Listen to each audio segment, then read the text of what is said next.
You test 2023 ये question आपका दिसंबर 2023 में पूछा गया हुआ है। तो आइए देखते हैं इसका क्या आंसर था। अगर मैं इसकी बात करूं तो ये आपका क्वेश्चन हमने नीचे ले रखा है। मैन विटनी यू टेस्ट देखिए 6 मार्क्स में पूछ रखा है, बहुत ही सबसे आसान, अगर मैं क्वेश्चन कहूं सबसे आपका आसान क्वेश्चन होता है।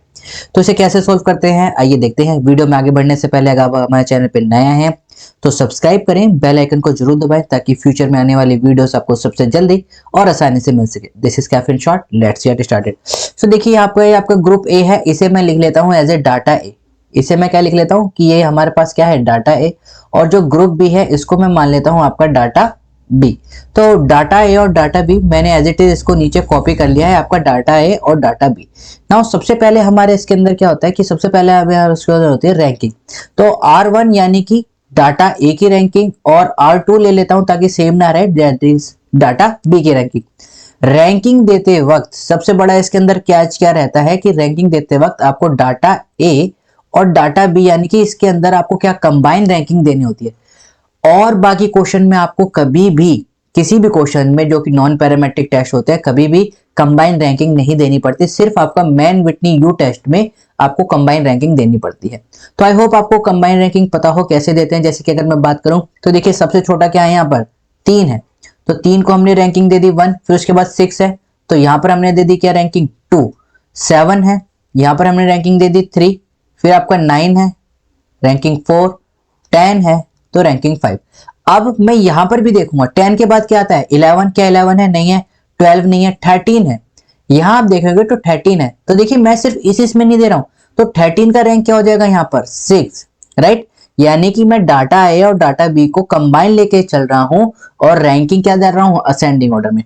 तो मैं यहाँ रैंकिंग लिख देता हूं। आई होप आपको रैंकिंग देनी आती हो, अगर रैंकिंग देनी नहीं आती है तो आई डिस्क्रिप्शन में मैं एक वीडियो शेयर कर दूंगा, वहां जाके आप उसके रैंकिंग देना सीख सकते हैं कि कैसे how to give the ranking of the tied और अनटाइड। अगर मैं बात करूंगा तो ये आपका क्या है अनटाइड है, यानी कि कोई भी यहाँ पर आपकी टर्म रिपीट नहीं हो रही है। रैंकिंग कैसे देते हैं जब आपकी टर्म रिपीट हो, वो भी हमने उस वीडियो में सिखा रखा है, तो उस आप वीडियो को जरूर जाके जरूर देखें। तो यहाँ पर हमने समेशन ऑफ रैंक 1 यानी कि सॉरी रैंकिंग दे दी है R1 और R2।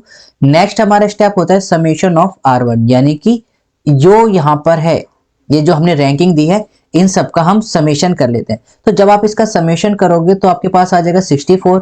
Same summation of R2 हम निकाल लेते हैं, तो जब आपके पास समेशन ऑफ R2 करोगे तो आपके पास आ जाएगा 41। समेशन ऑफ R1 और R2 आ गए आपके पास 41 एंड 64 रेस्पेक्टिवली।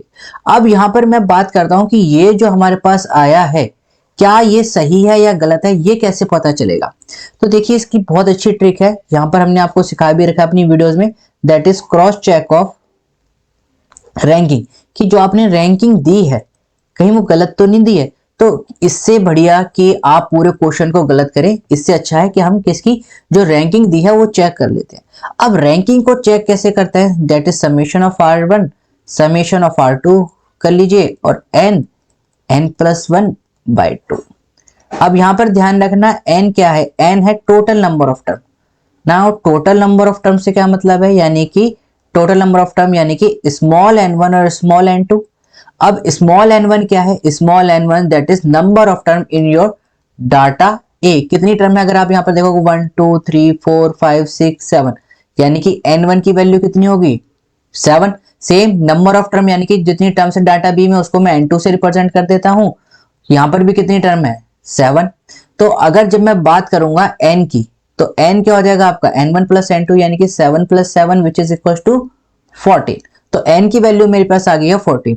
बाकी सबकी वैल्यू आपके पास है। Summation of R1 is 64, value put करते हैं 64 plus summation of R2 is 41 is equal to n। n क्या है आपका 14, कैपिटल N हमने हमें निकाला है 14, 14 + 1 15 डिवाइडेड बाय 2, 2 1 जा 2, 2 7 जा 14, 64 + 41 इज 105 एंड 15 7 जा इज 105।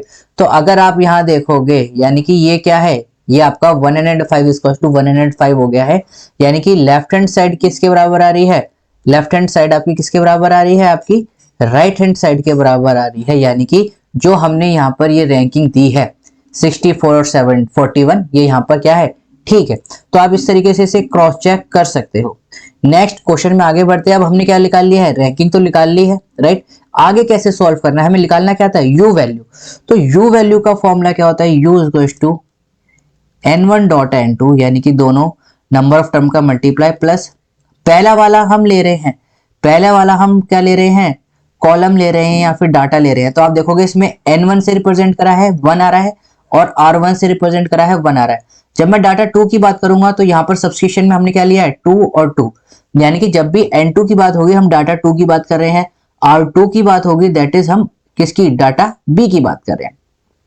डाटा 1 की बात कर लेते हैं, n1 plus n2 plus n1, n1 plus 1 divided by 2 minus summation of ranking क्या थी इसकी, r1। तो ये इसका फॉर्मूला हो गया।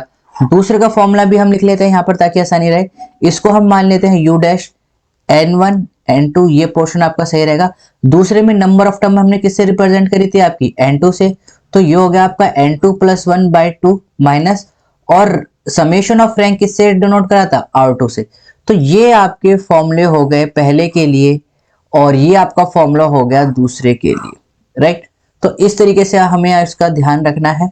वैल्यू पुट करते चलिए, बहुत ही मैंने आपको जैसे बताया था बहुत आसान क्वेश्चन है। n1 की वैल्यू थी 7, n2 की वैल्यू थी 7 plus 7, 7 plus 1 8, this divided by 2 minus summation of r1। Summation of r1 की वैल्यू हमारे पास कितनी आई है, 64, 64, 2 1 जा 2, 2 4 जा 8, 7 7 जा 49 प्लस 7 4 जा 28 माइनस 64। जब आप इसको सॉल्व करोगे तो आपके पास वैल्यू आ जाएगी 13, यानी कि u की वैल्यू मेरे पास कितनी आ गई है, 13। सेम u डैश की भी वैल्यू निकाल लेते हैं, u dash equals to n1 n2 यानी कि 7 multiply by 7, 7 7 plus 1 8, this divided by 2। ध्यान रखना सिर्फ ये इसी के नीचे है, सबके नीचे नहीं है, कई बार बच्चे गलती कर देते हैं। समेशन ऑफ r2 की हमारे पास वैल्यू कितनी आई है, 41, वैल्यू पुट कर देते हैं 41, 7 7 जा 49, 2 1 जा 2, 2 4 जा 8, सेम आ जाएगा 7 4 जा 28 माइनस 41। जब आप इसको सॉल्व करोगे आपके पास u डैश की वैल्यू आ जाएगी 36। अब हमारे पास u और u डैश दोनों की वैल्यू आ गई है। ध्यान रखना है, अब हमें निकालनी क्या थी, हमें निकालनी थी u वैल्यू। तो आपको इस चीज का ध्यान रखना है, जो भी वैल्यू आपकी छोटी होगी u और u डैश में, मैं दोबारा रिपीट कर देता हूं, जो भी वैल्यू आपकी छोटी होगी वो आपकी u वैल्यू होगी। दोनों में छोटी क्या है, दोनों में छोटी है 13, यानी कि आपकी u वैल्यू कितनी होगी, 13 होगी। तो 13 इज द राइट आंसर। अब इसको भी हम क्रॉस चेक कर सकते हैं कि जो हमारा 13 आया है क्या सही आंसर आया या नहीं गलत आंसर आया। तो क्रॉस चेक कैसे करना है आइए वो भी देख लेते हैं। यहां पर डाल लेते हैं heading cross check of u value. u value जो हमारे पास आई है यानी कि रिजल्ट, उसे हम कैसे क्रॉस चेक करेंगे।